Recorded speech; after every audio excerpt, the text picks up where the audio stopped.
Meron lang akong ikakwento tungkol sa isang girl na nakilala ko sa Mall of Asia doon sa Seaside Banda.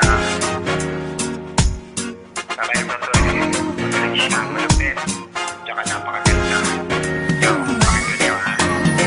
Nang mapatambay ako sa Mall of Asia doon sa Seaside, pumasok ako sa Padis, may kumakanta ng live. Merong kapuna-puna doon sa kabilang lamesa, may chinitang dalagitan at tila nag-iisa. Naglakas loob lapitan tapos siya ay sinabihan, pwede ba akong maki-join? Sige lang, upo ka dyan. Sa tabi niya ako umupo, tas tinawag ko yung waiter. Diyan mo kami nagsisig at maiinom na beer. Habang kami nag-aantay, kami nagkwentuhan na muna. Nalaman ko siya pala'y Haponesang Pilipina. Kami ay nag-inuman, nagkulitan, nagharutan. Nang medyo magkatama, nag-ayanan ng uwian. Sinatid ko siya sa kondo, pumasok kami sa kwarto. Masyado ng gabi, maya-maya uuwi na ako. By the way, ako pala si Jeannie Yay Mensahero. Kanina pa tayo magkasama, ano bang pangalan mo? Ikama mo ka.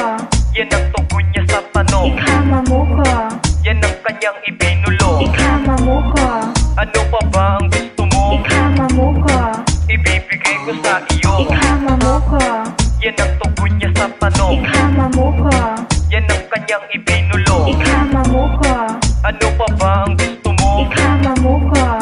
Ibibigay ko sa iyo. Hindi na ako nakaalis doon sa kondo, dahil sa pinigilan ako ni Ikamamuko. Ako'y nakatalikod nang siya ay biglang lumapit. Dama ko sa likod, may malambot na dumikit. Pagharap ko, oh shit, bakit ka walang dami? Eh ang kondo ay di aircon at hindi naman mainit. Sabi niya, Jeannie, bigyan mo ako ng masahe. Paul, sa hita at saka sa binte. dahil sa nandoon na din ako nakahindi. Pinasahe ko siya sa likod hanggang sa binte.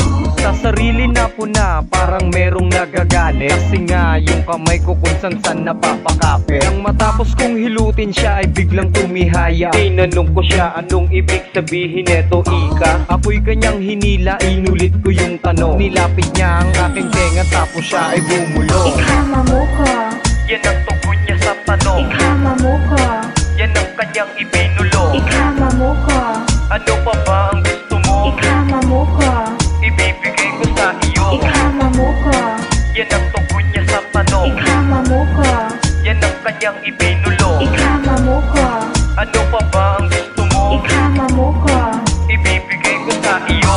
Ako'y kinabahan nung nilak na yung pintuan. Sabi niya, Jeannie, ikaw ay mapapalaban. sabi ko, kanino ako'y nagmaang-maangan para isipin niyang ako'y walang kalaban-laban. Desperada na si Ika, dahan-dahan nang lumapit. Sa kakaatras ko, napunta ako sa supabed. Hindi na ko makakaiwas, di na makakaligtas. Tuloy-tuloy na to, mukhang di na makakatakas. Mukhang ilalabas ko na ang makapangyarihang lobo, para sigurado na walang mabubuo na tao. Teka lang, ano ba tong aking pinagsasabi? Kailangan ko nang umuwi, malalim na ang gabi. Kaya tabi, pakiusap pa, daanin mo ko, Ika. Baka pwede sa susunod na lang na pagkikita. Sige na, Jeannie, pwede pagbigyan mo na ako. Tigas naman ang ulo mo, ano bang problema mo? Ikama mo ka.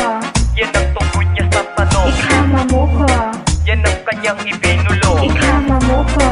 Ano pa ba ang gusto mo? Ikama mo ka. Ibibigay ko sa iyo. Ikama mo ka. Yan ang tugon niya sa tanong. Ikama mo ka. Yan ang kanyang ibinulo. Ikama mo ka. Ano pa ba ang gusto mo? Ikama mo ka. Ibibigay ko sa iyo. Ikama mo ka. Yan ang tugon niya sa tanong. Ikama mo ka. Yan ang kanyang ibinulo. Ikama mo ka. Ano pa ba ang gusto mo? Ikama mo ka. Ibibigay ko sa iyo. Ikama mo ka. Yan ang tugon niya sa tanong. Ikama mo ka.